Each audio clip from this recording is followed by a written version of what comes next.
दोस्तों, मेरे चैनल में आपका स्वागत है। आज के इस वीडियो में मैं आप लोगों को बताऊंगा कि अगर आपने अपने स्वास्थ्य का बीमा कराया हुआ है और फिर आप कभी बीमार पड़ जाते हैं, आप गंभीर रूप से बीमार पड़ जाते हैं और आपके इलाज में खर्चा आता है, और फिर जब आप इंश्योरेंस कंपनी से इलाज के खर्चे का पैसा मांगते हैं तो फिर वह देने से मना कर देती है।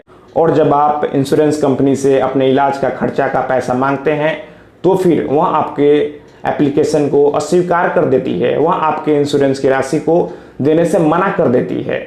तो अब सवाल उठता है कि आप यहाँ पर क्या करेंगे।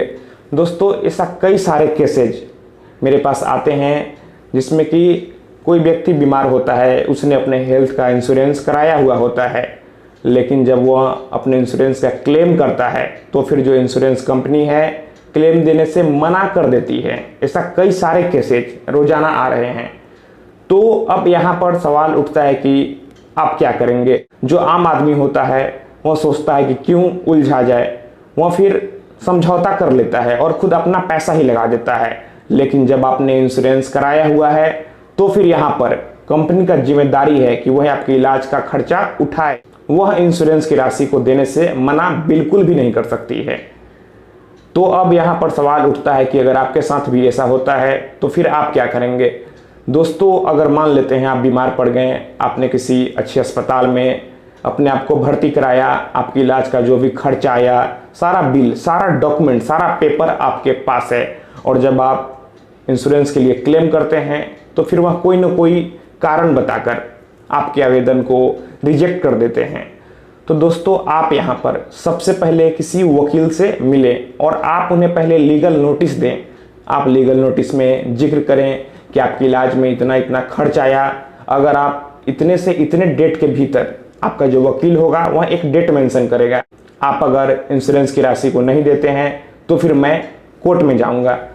दोस्तों, आप किसी वकील से मिलें, वह आपके बिहाफ में लीगल नोटिस तैयार कर देगा और जो भी संबंधित हेल्थ इंश्योरेंस कंपनी है उसे नोटिस सर्व करेगा।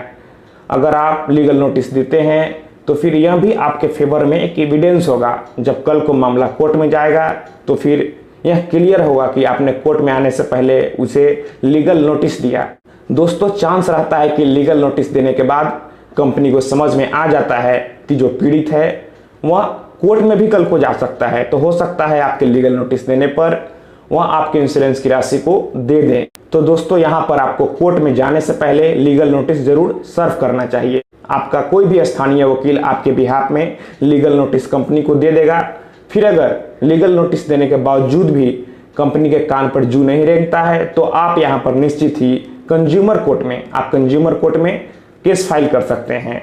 आपका इलाज का जो भी खर्चा है, जो भी संबंधित पेपर है, आप उसे कोर्ट में पेश करेंगे। फिर बहुत कम समय में ही कंज्यूमर कोर्ट में केस चलने के बाद फैसला आ जाएगा। दोस्तों, अगर आपके पास सारा पेपर ओके है तो यकीन मानिए कुछ समय लग सकता है, लेकिन जो फैसला आएगा आपके हित में आएगा। कई लोग कोर्ट के चक्कर में नहीं पड़ना चाहते हैं और फिर वे अपने आप से समझौता कर लेते हैं, लेकिन आप ऐसा ना करें। अगर सब कोई ऐसा ही सोचता रहेगा तो ऐसे कंपनियों का मनोबल और भी बढ़ेगा। अगर आप कोर्ट में जाएंगे तो फिर आप और लोगों के लिए एग्जाम्पल बनेंगे और कंपनी कल को और किसी के साथ ऐसा करने से डरेगी और ऐसा बिल्कुल भी नहीं करेगी।